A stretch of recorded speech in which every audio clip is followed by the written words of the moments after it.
millionaire, CEO, took his autistic son on a blind date. Who was the girl that spoke to him first? Before we begin, we'd love to know, what country are you watching from?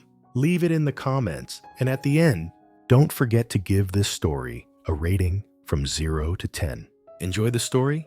Who hires a janitor to clean a billion-dollar tower and then watches his daughter speak her first word in 2 years to her?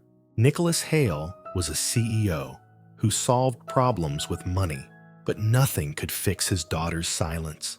Until one night, a quiet woman pushing a mop stopped humming, and Ivy whispered, "Stay."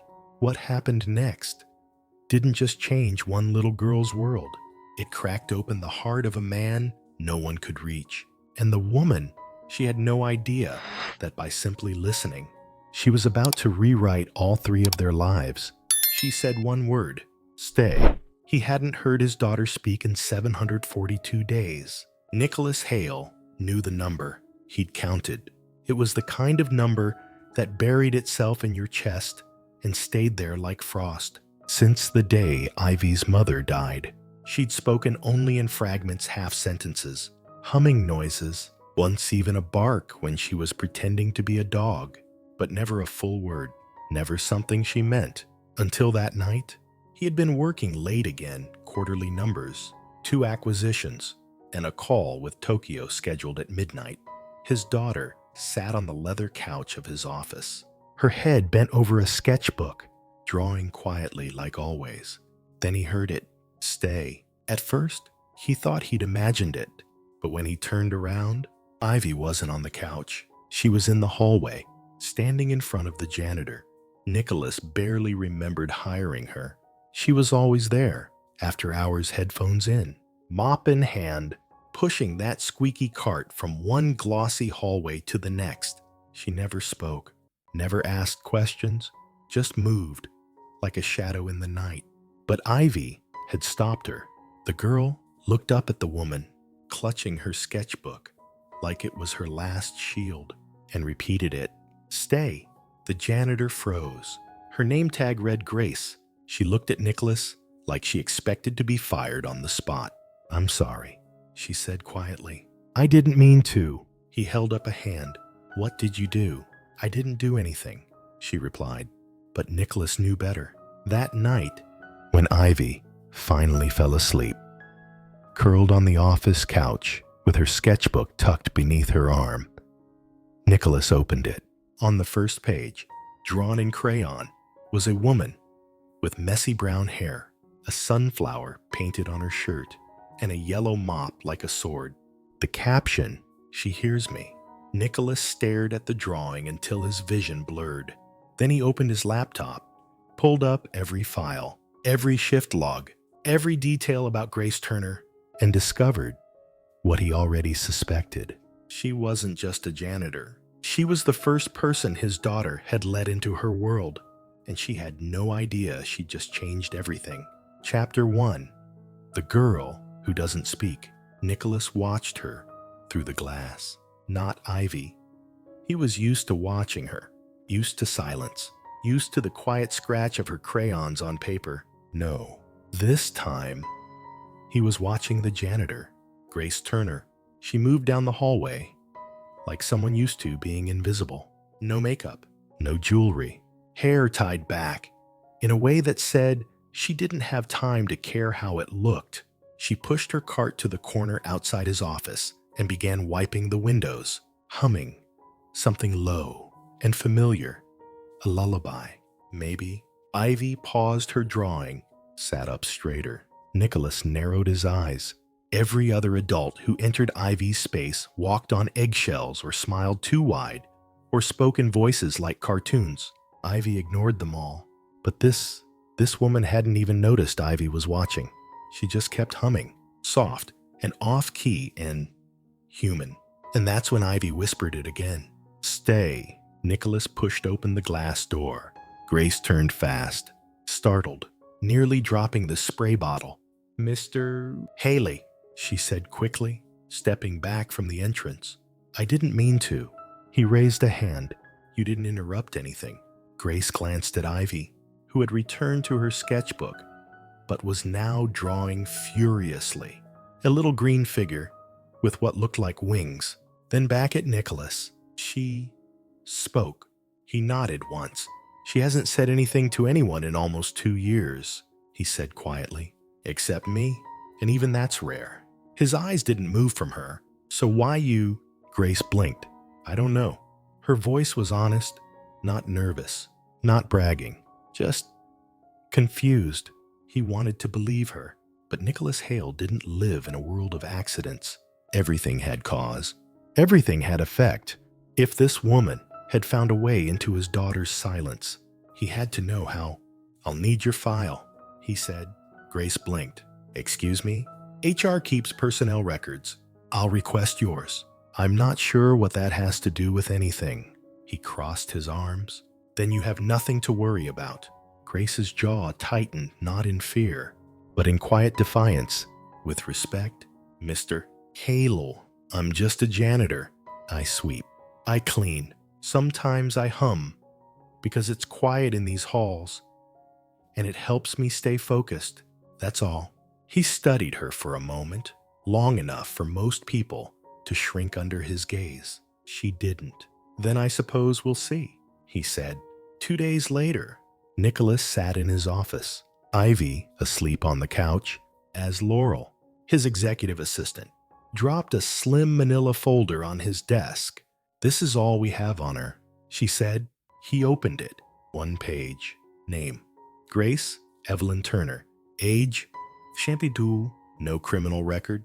No outstanding debt. Emergency contact: none listed. Prior work experience: facility maintenance at 3 locations. None longer than a year. A few gaps. He frowned. Nothing else. She passed the background checks. Clean. Quiet. No flags. He turned the page and found 1 additional note. Previous occupation before custodial work: art therapist. Pediatric unit. He froze. Where? Laurel hesitated. Children's Hospital of the Midwest. Nicholas stared down at the page. He suddenly remembered something Ivy had drawn months ago. A woman with paintbrushes for fingers and a band-aid on her heart. He hadn't understood it then. Now, it felt like a map. That night, he stayed late on purpose. Grace entered the hallway at 8 p.m., pushing her cart with the same rhythm, humming that same melody. This time, he opened the door before she could pass. Miss Turner. She stopped. He stepped into the hallway. No suite, no tie, just sleeves rolled to his forearms and a question in his eyes. You were an art therapist, he said. She looked away. A long time ago. Why'd you stop? Her hands stilled on the mop handle. Her voice dropped. Because I couldn't fix the one that mattered. He didn't ask more. He didn't have to, and she didn't cry. She just nodded once, like that was enough of a truth to offer a stranger. But Nicholas wasn't a stranger anymore. He gestured to the open office. Will you sit with her? Grace looked uncertain. I don't think that's... She already asked you to stay, he said quietly. This time, I'm asking too. Inside, Ivy looked up as Grace entered. Her fingers paused over her sketchbook, hovering mid-stroke. Grace crouched near the couch. Hey, again. No answer, but no fear either. Grace didn't press. She sat on the floor, back to the wall, pulled a crayon from her pocket, and began sketching silently on a scrap of paper. A sunflower. Ivy watched her, then picked up a yellow crayon. They sat in silence. 2 girls, one older, one small, drawing, not talking. And yet more was said than Nicholas had ever heard in months of therapy. When Ivy finally looked up and slid her drawing toward Grace, Nicholas leaned in. It was simple. Blocky lines, bright colors, 3 figures, one with a mop, one with a green crayon, and one tall man in a suit standing behind them. Blurry, in pencil? Nicholas felt his throat tighten. He had never looked blurry to anyone before. As Grace stood to leave, Ivy tugged her sleeve lightly. Grace looked down. Tomorrow, Ivy whispered. Grace smiled. If your dad says yes. Nicholas said nothing, just nodded. Grace left without another word, and Nicholas stood in the middle of his glass office, wondering what kind of woman walked in with a mop and left carrying pieces of his heart he didn't even know were missing. Maybe it wasn't about who spoke the loudest. Maybe it was about who stayed long enough to be heard. And Ivy had just chosen her voice. Chapter 2, A Cup Left Behind. She hadn't even realized she forgot it. The sunflower mug sat there, small and chipped, quietly out of place on the corner of his desk, like it didn't care that this was a billion-dollar office. Nicholas stared at it for a full minute before reaching out and turning it in his hand. The handle was cracked. The paint was faded. At the bottom, scratched in faint letters, one word, enough. He didn't know what it meant to her, but something about it made his chest ache. He didn't drink from it. He just let it sit there like some kind of relic. Ivy noticed it as soon as she walked in after school. Her eyes lit up. She forgot. Ivy said softly. Nicholas looked at her. You remember her mug? Ivy nodded like it was obvious. She drinks cocoa in it. When it's cold. He said nothing. She placed it next to her sketchbook, like it belonged there, like it had always been part of this office. That night, Grace returned as usual navy hoodie, canvas tote, mop cart squeaking faintly behind her. Nicholas stepped into the hallway and held out the mug. She froze when she saw it. I didn't mean to leave that, she said quickly, reaching for it, embarrassed. I figured, he said. I usually double-check. Guess I was distracted. He didn't ask what had distracted her. He already knew. Ivy remembered. He added, said it's for Coco. Grace laughed once. Under her breath, she notices everything. She does, he agreed. There was a pause. I liked what it said, he said, nodding to the bottom of the mug. Grace looked away. It was a gift from someone who thought I needed the reminder. Did you? Her eyes met his. Yeah, she said quietly, more than once. He didn't ask her to stay that night. He didn't have to. Ivy was already on the floor with her crayons by the time Grace stepped into the room. Grace crouched next to her, didn't say a word, just started drawing something with a yellow crayon on a post-it note. A sunflower, uneven and perfect. Ivy copied it. Nicholas watched from behind the glass wall. They didn't talk much. Ivy handed her different colors. Grace nodded with every exchange like each crayon was a secret, and she knew how to keep them. When Grace stood to leave, Ivy reached for her again. Will you bring it back? She asked, pointing to the mug. Grace smiled. I was going to. Good, Ivy said, and went back to her sketch. Back home, Grace held the mug in her hands and just stared at it. It was warm from the water. She'd rinsed it in. Her fingers ran across the cracked handle. She hadn't realized how much she needed to hold something familiar, something that still chose to be whole even after it had broken. She poured cocoa into it, even though she didn't want any, sat at her small kitchen table and stared at a blank piece of paper. Then, without thinking, she began to draw. It wasn't Ivy this time. It was him, Nicholas, stoic, clean-lined, unreadable. But she didn't draw him in a suit. She drew him blurry around the edges, one hand in his pocket, the other holding her mug.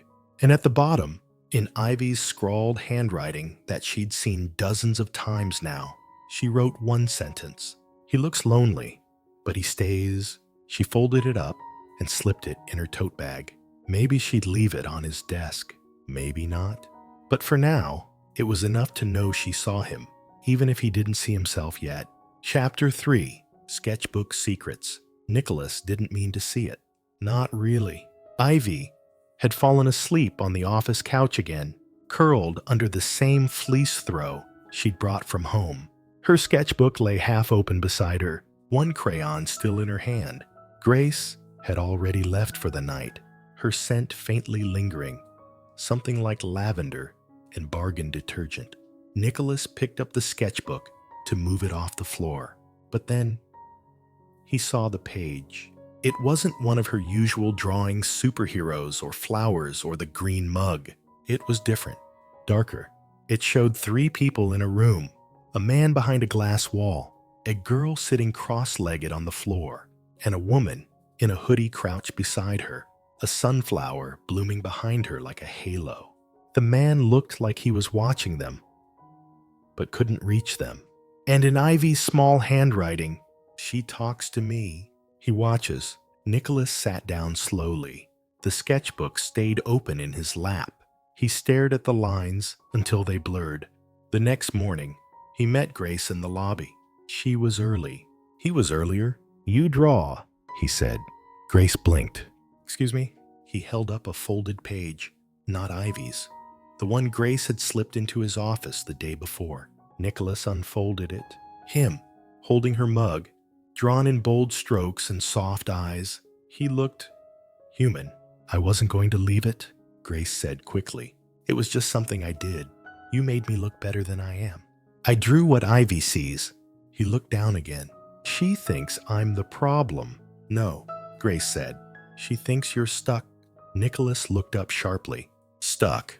Grace didn't flinch. "In your own head, in your own grief. She sees that." He exhaled slowly. "You talk about her like you've known her forever."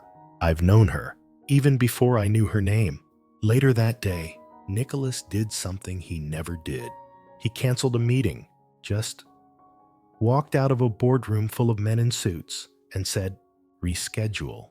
He didn't explain, didn't have to, because Ivy had asked if Grace could stay longer. And Grace had said yes. He brought takeout to the office, grilled cheese and apple slices. The only thing Ivy ever asked for. Grace laughed when she saw it. "You're learning," she said. "Trying," he replied. Ivy sat on the floor and began a new sketch. This time, she handed the extra page to Grace and said, "You draw too." Grace hesitated, then sat beside her. They each drew a panel, back and forth, like comic strip artists sharing a story in silence. Nicholas didn't draw. He just watched, and maybe that's what Ivy meant in the sketch, that he watched too much and joined too little. He picked up a crayon, green, and awkwardly added a sun in the corner of the page. Ivy blinked at him, then smiled. Just a flicker, but it stayed. That night, Grace lingered near the elevator. "Ivy's opening up to you," Nicholas said. Grace nodded. "She's opening up to herself." He studied her. "You're good at this. I used to be. You still are." There was a silence between them, not awkward, just full. She tucked a loose strand of hair behind her ear. "Why'd you leave therapy?" he asked. She hesitated. "Because I lost someone. A patient, a little boy, 5 years old, died in a car crash. I'd just told his parents. He was finally improving." Nicholas said nothing. Grace's voice barely held. "I didn't know how to hold joy and grief in the same hand after that." "You do now." She looked at him. "You held Ivy's," he said. "That counts." Grace didn't answer, but her eyes said everything. Nicholas found a new page in Ivy's sketchbook the next morning. 3 figures, standing side by side. 1 girl, 1 woman, and 1 tall man holding a crayon like a sword. Above them, Ivy had written the title, "Team Try." He smiled. Maybe they weren't a family. Not yet. But they were something, and that was more than he'd had in a very long time. There are things we say with words, and things we say in silence. Ivy's sketchbook was never just drawings. It was a diary, a mirror, a map, and somewhere inside, Nicholas realized, he wasn't just watching anymore. He was in it. Chapter 4. The day it all spilled. It started with a noise. Not loud, just enough. A thud, a wobble, a rattle of plastic wheels on marble tile. Nicholas looked up from his laptop in the boardroom. Ivy was sitting quietly beside him, legs swinging under the chair, sketching, as always. Grace was outside in the hallway, moving quickly, trying not to be seen. but her cart caught the edge of the open door. Everything tipped. Markers scattered across the boardroom floor. A bottle of cleaning solution rolled under the table. A bucket of warm water meant for polishing slipped sideways and hit the hardwood. The splash was sharp. 3 executives flinched. One laughed. Another muttered, "She should know better." Nicholas stood before the others could move. Not fast, not angry. Just done. Grace dropped to her knees instantly, face flushed, already trying to clean up the mess. "I'm so sorry," she said, eyes locked on the floor. "I'll take care of it." The suits stared like she was part of the decor malfunctioning. Nicholas crouched beside her. "I've got it," she said again, voice strained. But he was already reaching for the bucket. Across the room, Ivy stood. She didn't run. She didn't hide. She walked straight up to Grace and knelt beside her. And in the middle of that pristine boardroom floor, surrounded by expensive shoes and expensive egos, she whispered, "It's okay. You don't have to clean it all alone." Someone laughed, quietly. Another voice said, "This is ridiculous." Nicholas didn't say anything until Ivy turned toward the laughter, stood up, and said clearly, "Stop it." The entire room froze. It was the first time she had ever spoken in front of anyone but Nicholas or Grace. He felt his breath catch in his throat. "She didn't do anything wrong," Ivy said, her voice small but sharp. And then, turning to Grace, "I'll help you." Grace blinked fast. Tears didn't fall, but they were there, waiting. Nicholas looked around the room. No one met his eyes. "Meeting's over," he said. "But sir, He stood tall. "I said it's over." They filed out slowly, quietly, uncomfortable now in their suits, and silence. When the door shut, Nicholas knelt beside them both. "Ivy," he said softly. That was brave. She didn't answer. She just kept holding Grace's hand. Grace wiped her face with the edge of her sleeve. "I'm sorry," she whispered. Nicholas shook his head. "Don't apologize. I'm not used to being seen," she said. "I think that's why Ivy sees you so clearly," he said. "Because you never ask to be seen. You just show up." Grace looked down, and Ivy placed her drawing on Grace's lap. It was a sketch of the moment. Grace on the floor, Ivy beside her, Nicholas behind them, blurry again, but closer this time. At the top, Ivy had written, "This is what staying looks like." Grace didn't go straight home. She walked past the bus stop, past the grocery store, past the noise. She walked until her legs ached, until the moment in that boardroom didn't feel so close to her skin. The mop bucket, the stairs, the shame. But then she remembered the sound of Ivy's voice, the strength in it, the way she had stood in front of the people Grace had spent years trying not to upset. That little girl had given her something no one else had in a long time, a reason to stay. Nicholas knocked on her apartment door later than he should have. Grace opened it in an old sweatshirt, her hair messy, eyes tired. He held up a bag of takeout. "Truce?" he asked. She stepped aside. They ate on the couch, feet touching. Nothing fancy. Ivy had fallen asleep earlier, and he'd left her a note. Went to thank a friend. Back soon. Grace looked at him. After the third bite of noodles, "You didn't have to defend me." "I didn't," he said. "I defended Ivy's voice. You just happened to be standing next to her when she found it." She blinked, then nodded, and for a moment, nothing needed to be said. Sometimes, the moment that breaks you is also the one that sets something free, and sometimes, it's not the loudest voice in the room, but the smallest one that says what everyone else is afraid to hear. Chapter 5. Who are you really? She didn't expect him to show up at her second job. Grace had just finished shelving the last batch of donated books at the community center library when she saw him, Nicholas Hale, standing in a room that didn't smell like money or polish. but old pages and forgotten stories. He looked wrong there. Too clean, too expensive. But he didn't look uncomfortable. He looked curious. "You work here too?" he asked. Grace stood up slowly, tucking a loose strand of hair behind her ear. "Tuesdays and Thursdays." He nodded, then added softly, "You didn't mention it." "You didn't ask." They sat in the tiny break room, 2 paper cups between them. Her coffee was cold. His was untouched. "Why are you here?"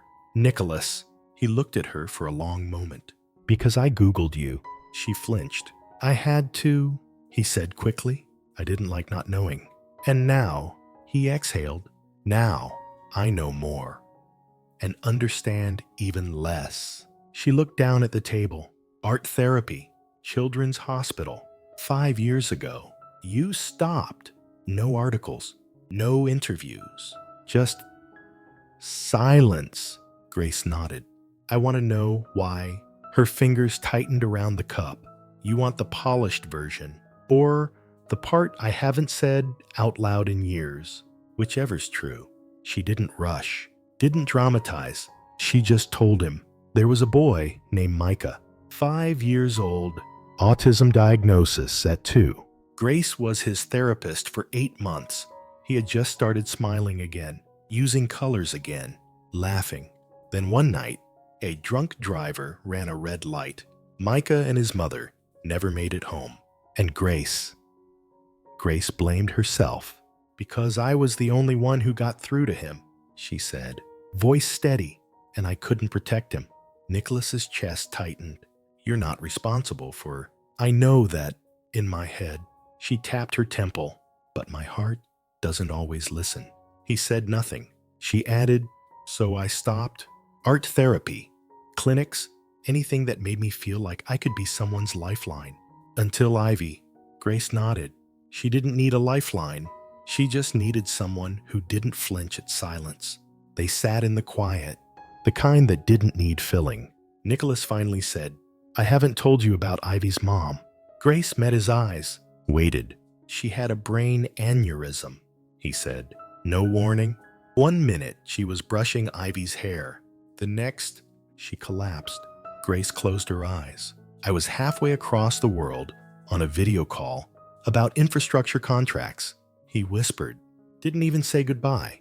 Grace reached across the table, slowly, carefully, her hand resting on his. Not a comfort, a mirror. "Ivy remembers everything," he said. "Even the pain I try to hide from her." "She doesn't need you to hide it," Grace said. "She needs to know she's not the only one feeling it." Later that evening, Ivy fell asleep on the living room rug, crayon in hand, sketchbook half finished. Nicholas sat beside Grace on the couch, more quiet than usual. She leaned into him just slightly. He didn't pull away. "I'm not who you think I am," she said. He turned to her. "I'm not soft. I'm not safe. I'm not the kind of woman you show off at galas. I'm not looking for a trophy," he said quietly. "I'm looking for someone who doesn't pretend they're fine when they're falling apart." She laughed under her breath. "You just described yourself. Maybe that's why I see you." Before she left, Grace knelt beside Ivy and tucked the blanket around her. The little girl stirred. "Are you staying tomorrow?" she mumbled. "If your dad lets me," Grace said. Ivy smiled in her sleep. "He will." Nicholas walked her to the door. She paused before leaving, coat halfway on. "You still want to know who I really am?" she asked. He nodded. She leaned in and said softly, "I'm the kind of woman who doesn't need fixing, just space to breathe." He touched her hand lightly. "I can give you that." She smiled, then whispered, "And maybe a ride home next time." "My feet are killing me." We spend so much of our lives trying to be what others need that we forget who we are when no one is watching. But sometimes, if we're lucky, someone sees us anyway. Chapter 6. The Gala Incident. Grace stared at the dress like it was a costume. It wasn't glamorous, just deep navy, simple neckline, soft fabric. Still, it didn't feel like her. Nothing did that night. Ivy had picked it. "This one makes you look kind," she'd said softly, running her fingers over the fabric. Kind. As if that were enough to survive a room full of sharks. Nicholas met them at the door of Hale Tower's rooftop ballroom. He wasn't wearing his usual suit. This one was darker, tailored, but not stiff. His tie was loose, collar open. He looked comfortable. But his eyes told another story. Guarded, a little too sharp. You look, he started. Grace raised an eyebrow. Exactly like yourself. He finished. She smiled. That's all I can do. He took her hand. I'm not here for them, she whispered. I know, he said, but I want them to see what I see. The room glittered.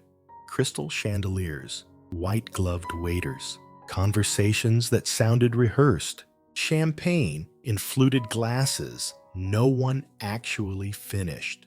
They didn't belong here, any of them, but they came anyway. Ivy clung to Grace's hand at first.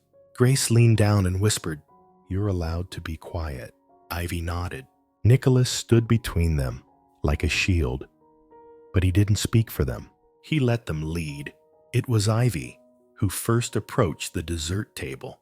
Ivy, who drew a tiny cartoon on a cocktail napkin and handed it to the pianist. It was Ivy who smiled, briefly, when she caught Grace's eye. But then, it happened. His uncle, Leon Hale, polished, poised, drenched in old money and old power.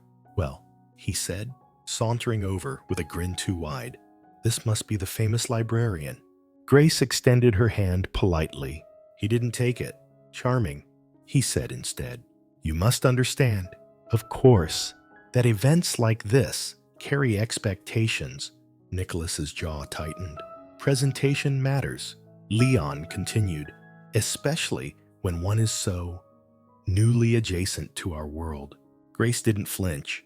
I'm not here to perform, she said calmly. Leon chuckled. Of course not. That's what makes it so amusing. The room was quiet now, subtle, but watching. Nicholas stepped forward. Leon, he said. His uncle raised a brow. Yes, this is the woman who helped my daughter speak again. Leon gave a thin smile. Yes, and that's a lovely little anecdote. Nicholas didn't smile. He reached for Grace's hand again, held it visibly. And this is exactly the presentation I want. Gasps were soft. Behind napkins, eyes darted. Whispers flew. But Ivy, oh, Ivy. She stepped forward, reached into her purse, and pulled out a folded piece of paper. She held it up, high, without speaking. It was her drawing. 3 figures, Ivy, Nicholas, Grace. Above them, in blocky letters, kindness is never a mistake. No one moved, not even Leon. They didn't stay long after that. Didn't need to. On the car ride home, Ivy leaned against Grace's side in the back seat, thumb grazing the edge of the drawing she had taken back. Nicholas drove in silence. Grace looked at him. That went well, she said dryly. He exhaled a laugh. Better than expected. You're going to hear about it tomorrow. I always do, and you still brought me. I'd do it again. She turned her face toward the window and smiled. At home, Ivy was already asleep. When Nicholas walked Grace to the door, she didn't rush to leave. He touched the edge of her dress. I wanted them to see this. She looked down. What? The girl in borrowed shoes and a dress that barely fits. No, he said. The woman who stayed. She didn't answer, just leaned in and whispered, They can say what they want, but I'm not going anywhere. And then she kissed his cheek, not for show, not for reward, just for truth. Some moments don't need applause. They just need someone to stand beside you and not let go. And in that cold, glittering ballroom full of judgment, Grace didn't bend. She stood, for Ivy, for herself, and Nicholas. He didn't just stand with her. He stayed. Chapter 7. The painting. It started as a blank canvas taped to the corner wall of Nicholas's office. Grace had brought it in quietly, rolled under her arm, along with a tray of paints and a Ziploc full of brushes. No announcement. No explanation. She just said, "Ivy asked for this." Nicholas didn't question it. He was learning not to. The first brush stroke was Green Ivy's favorite. She painted the edges first, tracing a soft frame of color, then moved to the center. Nicholas watched from the doorway. "Do you know what she's painting?" he asked Grace. "Ivy never says what it is until it's finished," she replied. "You let her lead. She doesn't need direction. Just space." Nicholas folded his arms. "I wouldn't know how to begin." "That's because you're used to answers," Grace said gently. "She's not painting one." They returned every afternoon. No press, no meetings, no boardroom talk, just Ivy, Grace, and a growing world of color. At first, it was abstract swirls, shapes, shadows. Then one day, a figure appeared, a girl, small, with headphones drawn around her neck like armor. Then another taller, wearing a blue dress, hand outstretched. Nicholas realized it was Grace. The final figure came last, drawn in softer lines, with gray on the edges, like he was fading. Ivy worked silently for hours on him, until one day, she stepped back and said, "He's too far away." And Grace said quietly, "Then bring him closer." The next day, the figure stood beside the others, hand in hand. Underneath the painting, Ivy wrote, "This is what it looks like when someone comes back." Nicholas stared at the canvas, throat tight.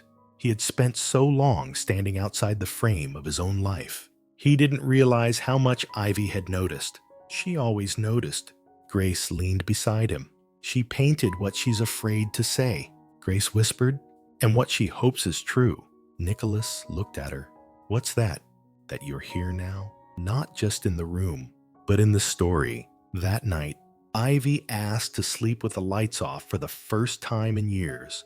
Grace tucked her in, smoothing the blanket over her shoulders. "You're not scared?" she asked. Ivy shook her head. "Not when I'm in the picture." Nicholas walked Grace to the door. They stood in the hallway, warm light behind them. Quiet ahead, "I saw what she painted," he said. "I don't think I deserve it." Grace met his eyes. "It's not about deserve. It's about show up. And if I fail, you don't need to be perfect," she said. "You just need to stay." He swallowed. "I want to," he said softly. "Then start here." And she placed his hand over her heart. One beat, then another. The next morning, Nicholas arrived at the office before anyone else.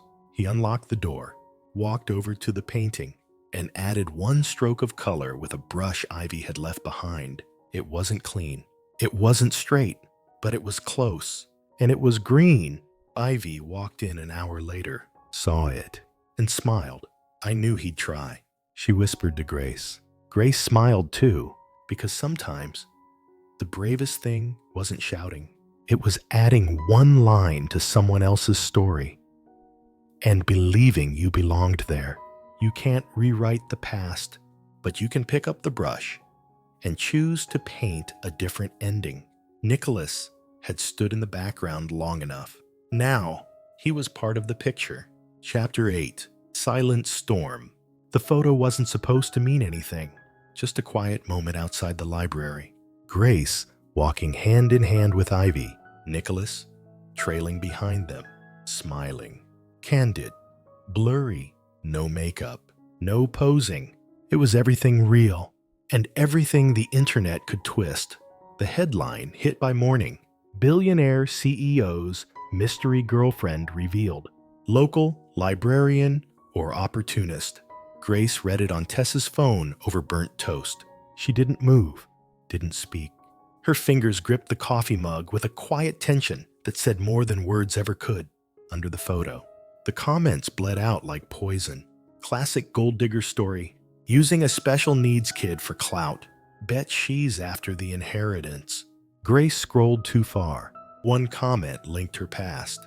The boy, Micah, a name the world was never supposed to know. Her hands started shaking. She turned off the phone and stared at the wall. Nicholas didn't find out from Grace. He found out from Laurel. She slid her tablet across the boardroom table mid-meeting. You need to see this." He did. The article, the comments, the reposts, the viral clips. One of them had already pulled an old staff photo from her time at the children's hospital. Nicholas stood, walked out, didn't say a word. Grace didn't go to work that day, or the next. The library's front desk left a voicemail that began with, "This isn't personal," but it always was. By Tuesday, she had a formal letter, administrative leave pending review of public conduct. She sat on the floor of her apartment and let the envelope rest in her lap like it was too heavy to lift. Her phone buzzed again. She didn't answer. Nicholas showed up at her door by dusk. He didn't knock hard, just enough. She opened it slowly. He didn't speak right away, but his eyes said everything. He had seen it, all of it. "I'm sorry," she said first. "I didn't mean to make it messy." "You didn't," he said. "They think I used you." "I know. They think I used her." His jaw tightened. "You didn't," Grace swallowed. "I feel like a headline. You're not." She leaned against the doorframe, like it was the only thing holding her up. Why is kindness always the first thing they kill? Nicholas didn't answer, not with words. Instead, he pulled out his phone, opened the camera, held it up. "Smile with me." Grace blinked. "What? No filters? No script?" He snapped the photo before she could stop him. Posted it. Caption: "Her name is Grace. She helped my daughter speak again. If you have something cruel to say it to me, but leave her out of it." Nicholas Hale. It exploded in minutes. Some attacked harder, but most shifted. Grace's former students commented first, then parents from Ivy's school. One anonymous user uploaded Ivy's painting, the one of Grace holding Nicholas and Ivy's hands. Caption: "She stayed." It started to spread. A hashtag, "She stayed," and beneath it, real stories. People who'd been overlooked, misjudged, accused of being too much or not enough. Grace's quiet defiance had struck a nerve. Nicholas came home late. Ivy was waiting by the door, sketchbook in hand. "I drew you," she said quietly. He opened it. 3 figures again. This time, Grace in the center, Ivy on one side, Nicholas on the other. Underneath, "She's our calm." He knelt and pulled her into his arms. "She'll come back," he whispered. "She will," Ivy said with certainty, "because even storms end, and the ones who stay, they're the ones who learn how to rebuild." In a world obsessed with volume, Grace didn't shout. She didn't fight. She stayed silent, but her presence roared. And somehow, in that storm, the world heard her anyway. Chapter 9. The Rooftop Letter. The library was closed again. Lights off. Blinds drawn. But the mailbox outside held something waiting. Grace hadn't checked it in days. Not since the article. Not since the letter. But that evening, something pulled her outside. A breeze. A whisper. A need. She opened the tiny staff box. Inside an envelope. No logo. No name. Just one word in neat handwriting. Grace. She stepped back inside and sat on the cold floor tiles before opening it. Inside was Ivy's drawing, the one she'd made the night of the gala. The same 3 figures. But this time, Ivy had added something new. A map, drawn in crayon, leading to the rooftop garden of Hale Tower. Folded behind it, a second sheet. Nicholas's handwriting, clean, careful. No spotlight, no pressure, just us. "We miss you." That was all, but it was enough to bring her to her feet. She arrived at dusk. No announcement, no security, just sneakers on tile and a folded paper clutched in her hand. The rooftop garden was quiet, empty, until she saw him, Nicholas, leaning against the far wall, hands in his pockets, watching the skyline like he was waiting for a sign. When he saw her, he didn't smile, didn't move. He just exhaled. She crossed the rooftop slowly, stopped in front of him. Neither of them spoke for a moment. Then, "I didn't know it would happen like that," he said. "I know." I would have stopped it if I could. I know that too. There was no anger between them, only ache. I didn't want it to be a test, he added. Grace looked at him, but it was. He nodded. You're allowed to be careful, she said. But I'm not a test, Nicholas. I know. He looked down, then up again. I think you're a map. A what? Ivy said. You give heroes maps and snacks, he said, voice barely holding. And I think that's what you are. You help people find their way back. Grace blinked quickly. He stepped closer. She misses you. I miss her too, Grace whispered. But I didn't know if I could come back. You don't have to come back for me, he said. Just come back for her. For you. Grace's voice cracked. But what if they come for me again?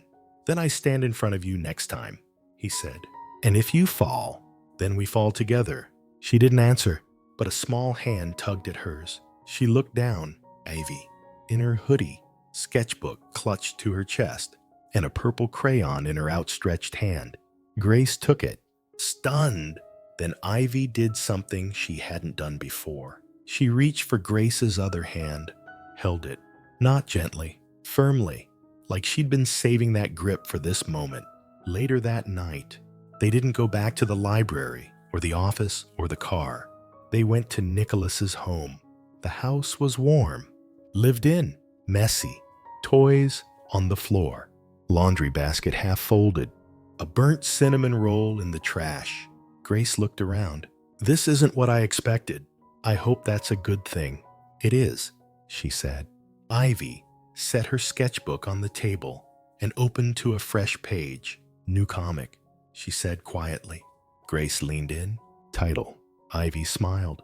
Team stay. Nicholas walked Grace out to the porch when the night settled.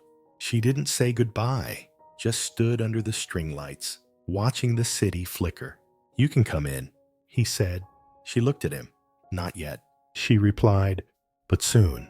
He nodded. She leaned in, whispered, next time. Bring more snacks. He grinned. Deal? We all need a map back to the places we thought we'd lost. And sometimes, the one who left is the only one who knows how to lead us home. Grace didn't come back with a grand gesture. She came back with a handheld and a crayon. Chapter 10. She came back with a brush. The morning was unremarkable. Toast too dark, milk left out too long. But Ivy was humming, and that changed everything. She stood barefoot in the kitchen, sketchbook open, scribbling her latest comic beside a bowl of cereal she hadn't touched. Grace sat across from her in one of Nicholas's old sweatshirts, hair tied up, a paintbrush tucked behind one ear. She had come back. Not for the job, not for redemption. For Ivy, for herself. And she brought a brush. Nicholas walked in, coffee in hand, still blinking the sleep from his eyes. He paused when he saw them. Ivy's drawing a sequel, Grace said with a half smile.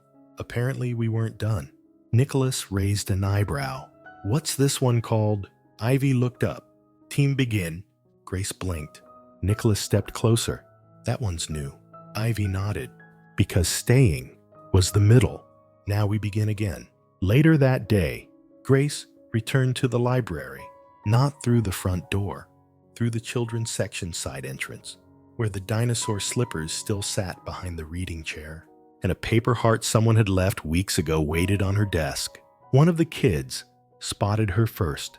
Miss Grace. The girl whispered, as if saying it too loud might make her disappear again. Grace smiled. Aim back. The library director approached. Stiff. Polite. Careful now.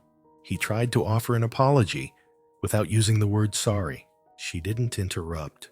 But when he finally finished his tangled sentences, she simply said, I'm here for the kids, not the comfort of adults. He nodded and left her to shelve the new arrivals. Nicholas faced his boardroom the same day. Sweet. Tea, no apologies. But when someone made a half joke about cleaning up PR messes, he stood up, pulled Ivy's comic from his briefcase, held it up. This, he said, is the future of this company. Not numbers, not branding, but truth, empathy, Courage. Silence. Then Laurel, his longtime assistant, stood. About damn time, she said. And it was that night. Grace sat on the floor of Ivy's room, painting a mural Ivy had designed. Superheroes in hoodies, librarians with shields, fathers holding flashlights. At the top of the wall, in Ivy's own handwriting, "You don't have to be loud to be strong." Nicholas watched from the doorway. "You okay?" he asked.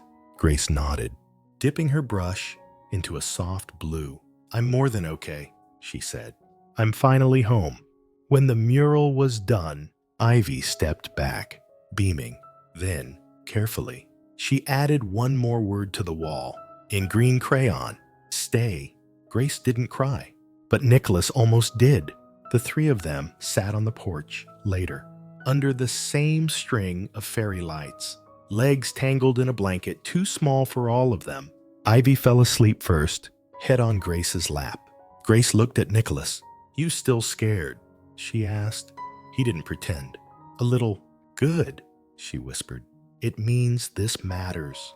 He looked down at Ivy. "At first, I thought you changed her," he said. "But she changed me too." Grace leaned her head on his shoulder. "That's how you know it's real," she said. "When it goes both ways." He smiled, and this time, he kissed her. Not rushed, not to claim, but to say, "I'm here, I'm ready, let's begin." Love doesn't always arrive loud. Sometimes it enters holding crayons, or brushes, or silence. Grace didn't fix Ivy. She didn't rescue Nicholas. She simply stayed long enough for them to rescue themselves. And when she came back, she didn't bring flowers. She brought a brush. It didn't end with a grand wedding, or a viral post, or a perfect quote. It ended with pancakes slightly burnt in the middle, Ivy giggling at Nicholas's terrible flip, and Grace whispering, "I told you not to rush it," as she scraped batter off the ceiling. The kitchen wasn't quiet, but it was safe, and that's what mattered. Somewhere in the house, a sketchbook sat open. On the last page, 3 figures, no capes, no spotlights, just Ivy, Grace, and Nicholas underneath. In Ivy's hand, they didn't save the world, just each other, and that was enough. We all carry things we don't say out loud: grief, guilt, loneliness, the fear that we're too much or not enough. But sometimes someone walks into our story quietly, with crayons, with a mop, with kindness, and they don't try to fix us. They just stay. If this story moved something in you, if it reminded you that being seen, really seen, is possible, then you're not alone. And if you're still waiting for your moment, your safe space, your team stay, it's coming. Or maybe you're already someone else's Grace.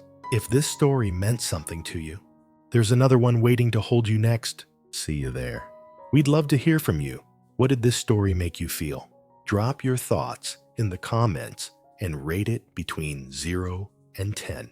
Subscribe and turn on the bell so you're always updated. More inspiring stories are waiting. Click here to watch them.